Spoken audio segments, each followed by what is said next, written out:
உங்கள் favourite TV ஷோக்களை இனி miss பண்ண தேவையில்லை. ZEE5 இல் முற்றிலும் இலவசமாக காணுங்கள். இங்கேயும் எப்பொழுதும். தயவு செஞ்சு என்ன மன்னிச்சிருங்க மோனையா. உங்ககிட்ட நான் பொய் சொல்றேன். உண்மை என்னன்னா, நான் குஷிய ஸ்கூலுக்கு அனுப்புறதுக்கு காரணம் அவ அங்க பாதுகாப்பா இருப்பா. அவ திரும்பி வர்றதுக்குள்ள நேத்து சமையல் அறையில தீ வச்ச அந்த குற்றவாளிக்கு எதிரா ஆதாரம் திரட்ட முயற்சி பண்ணுவேன். எனக்கு நிச்சயமா தெரியும், அது கண்டிப்பா தாமினி அக்காதான். நீ சொல்றது கரெக்ட் ராதா. தாமினியோட முகத்திரைய நாம மோகனுக்கு முன்னாடி கிழிச்சி ஆகணும். ஆனா என்னமோ இன்னைக்கு குஷியை நாம வெளியே அனுப்ப கூடாதுன்னு எனக்கு தோணுது. என் மனசுக்கு என்னமோ பதட்டமா இருக்கு. அவளை அனுப்ப எனக்கு தோண மாட்டேங்குது.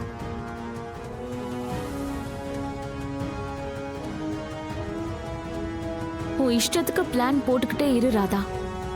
நான் உன்னோட எல்லா பிளானுக்கும் எண்டு கார்டு போட்டுக்கிட்டே போறேன். இந்த வீட்டுக்குள்ளனா நீ, மோகன், அப்புறம் அந்த துளசி திரும்ப திரும்ப அந்த குஷியை காப்பாத்திட்டே இருக்கீங்க. ஆனா வெளியில அவளை யார் காப்பாத்துவா?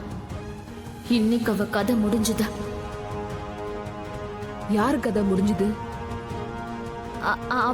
அது ராதா. ராதாவோட கதையை முடிக்கணும். நீ மறுபடியும் ஏதாவது செய்ய போறியா? என்னம்மா பண்ண போற? இன்னும் நான் பெருசா யோசிக்கலமா. போய் சொல்லாத. நான் உன்னை பெத்தவ எனக்கு தெரியாதா? உன் முகரக்கட்டைய பார்த்தாவே எனக்கு தெரிஞ்சிரும் நீ புதுசா ஏதோ ஒரு பிளான் பண்ணிட்டு இருக்கேன்னு.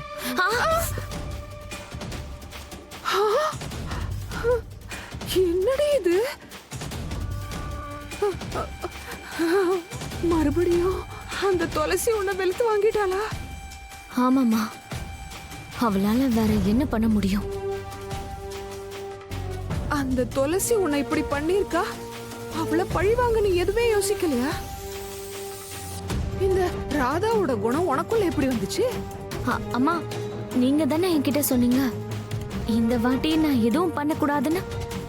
நேத்து நடந்த சம்பவத்துக்கு அப்புறம் நான் அமைதியா இருக்கணும்னு சொன்னீங்களா இல்ல? நான் தான் உனக்கு பொய் சொல்லவே கத்து கொடுத்தேன். என்கிட்டயே பொய் சொல்றியா நீ? பாத்துக்கிறேன்டி. உங்ககிட்ட பொய் சொல்லிதான் ஆகணும். என்ன எப்பெல்லாம் நான் என் பிளான்ல உங்களை இன்வால்வ் பண்றேனோ அப்பெல்லாம் அந்த பிளான் ஃப்ளாப் ஆகுது. இந்த வாட்டி நான் எந்த ரிஸ்க்கும் எடுக்க மாட்டேன். இந்த தடவை குஷி கண்டிப்பா செத்துருவா.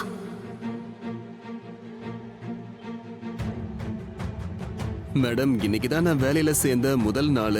கோவிலுக்கு போயிருந்தேன். அங்க பிரசாதம் கொடுத்தாங்க. இந்தாங்க எடுத்துக்கங்க. இங்க பாருங்க, லட்டு. இது உங்களுக்கெல்லாம் கிடையாது, இது இவங்களுக்கு மட்டும்தான். ஏன்? அது அவங்களுக்காக சாக்லேட் வச்சிருக்கேன் இல்லையா? நீங்க இந்த லட்டு சாப்பிடுங்க. இந்தாங்க. Okay okay.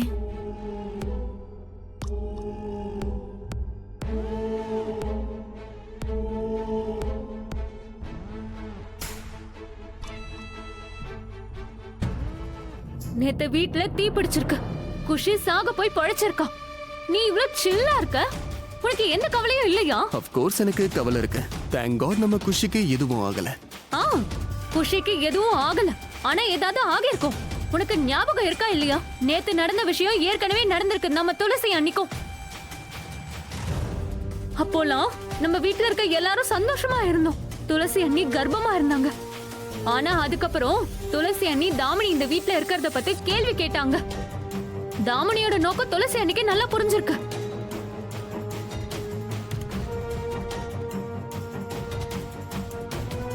அம்மா, இந்த தாமினியோட எண்ணங்கள் கொஞ்சம் கூட சரியில்லை. என்ன? இந்த வீட்டை பத்தியும் சரி, என்ன பத்தியும் சரி, என் குழந்தைய பத்தியும் சரி. இல்ல மோகன், ப்ளீஸ் அவளை இங்க இருந்து போக சொல்லுங்க. கொஞ்சம் அமைதியா பேசிக்கிட்டு இருக்கா? ஒரு நிமிஷம் இரு மோகன். இங்க பாரு துளசி, நீ தாமினிய தப்பா புரிஞ்சிட்டு இருக்கன்னு நினைக்கிறம்மா.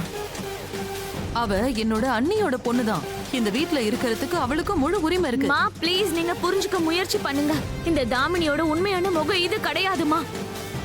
நான் சொல்றத கேளுமா. அம்மா, தாமினி உங்க அக்கா பொண்ணுன்னு எனக்கு தெரியும். ஆனா அதை பத்தி எனக்கு எந்த கவலையும் இல்ல. மோகன், ஒண்ணு இந்த வீட்ல தாமினி இருக்கணும், இல்ல நான் இருக்கணும்.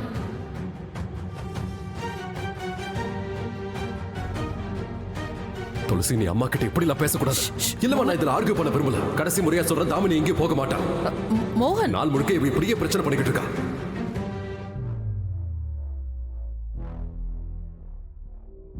தாமினி இந்த வீட்ல இருக்க கூடாதுன்னு துளசி அண்ணி நினைச்சாங்க.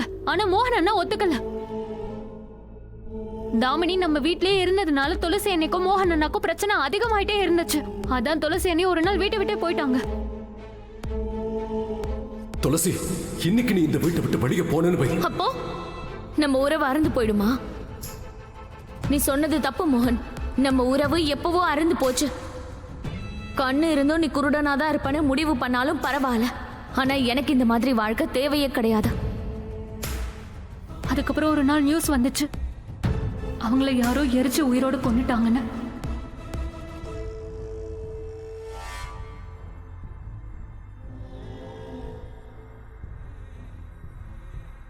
ஓ கமான் கீர்த்தி, இன்னைக்கும் கேள்விப்பட்ட விஷயத்தை நம்பிட்டு உட்காந்துட்டு இருக்கியா? ஃபார் த லாஸ்ட் டைம் நான் சொல்றத கேளு.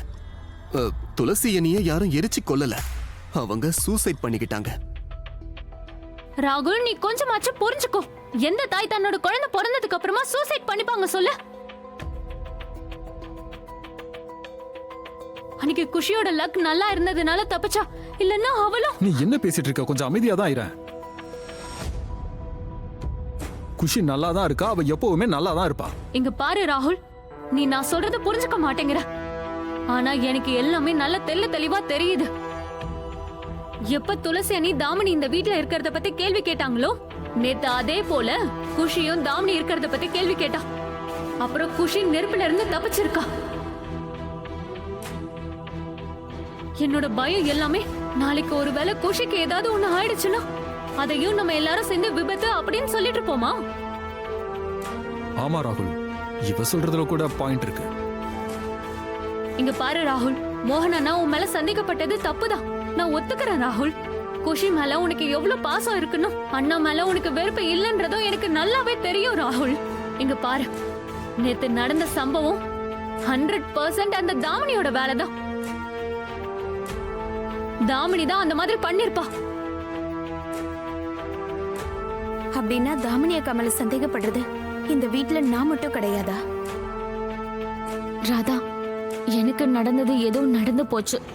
ஆனா நீ எதையாவது பண்ணி என் பொண்ணு அந்த தாமினி கிட்ட இருந்து காப்பாத்திடு. அந்த தாமினியை எப்படியாவது இந்த வீட்டை விட்டு வெளியே அனுப்பிடு ராதா. ஜீ5 ஆப்பை டவுன்லோட் செய்து அனைத்து எபிசோடுகளையும் இலவசமாக பாருங்க.